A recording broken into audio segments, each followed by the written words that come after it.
I worked for the British Foreign Office. I became a British ambassador. I was a British diplomat for 20 years. I was always very patriotic to be British. I was very, very proud. I remember when I first became a British ambassador and first went out in my own flag car with the Union Jack flying on the front as the ambassador, you know, I had a lump in my throat. It was a proud moment for me.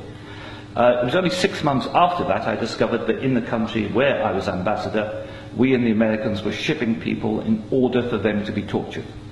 And some of them were tortured to death. Now, as you may imagine, my worldview changed. It was at the same time, about a month later, we invaded Iraq against the will of the Security Council. Not just without permission of the Security Council, but in the full knowledge that if it had gone to the Security Council, we would have been voted down. And I, as a British diplomat, saw all the internal memos that went through that decision. I know for certain, I used to be head of the FCO unit that monitored Iraqi weapons of mass destruction. And I know for certain, I can tell you, that they knew there weren't any. It wasn't a mistake, it was a lie. I think it is impossible to be proud of the United Kingdom.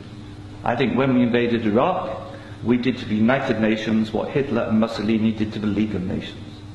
And I think what we've done since, where the truth is often much hidden in the bombing. If you look, Libya, disaster now, we bombed it. We killed 15,000 people when NATO bombed Sirte, something they never told you on the BBC. And did we make it better? No.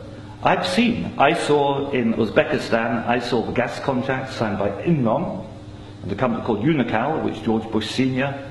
was on the board, to dig out gas pipelines from Uzbekistan and Kazakhstan over Afghanistan down to the Indian Ocean. That was actually what the Afghan war was about. They'd actually had talks with the Taliban and Unocal to see if the Taliban would provide pipeline security.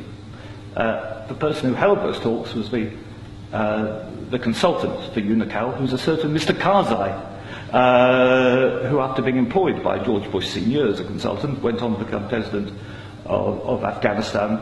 That was their plan B. The Taliban wouldn't do it, so they invaded. It usually, I've seen it on the inside, it's almost always about control of resources. It is every bit as corrupt as our first speaker. I'm sorry, I'm also terrible with names. Andrew. You are absolutely right, Andrew. And I can tell you it's not an academic construct. The system stinks.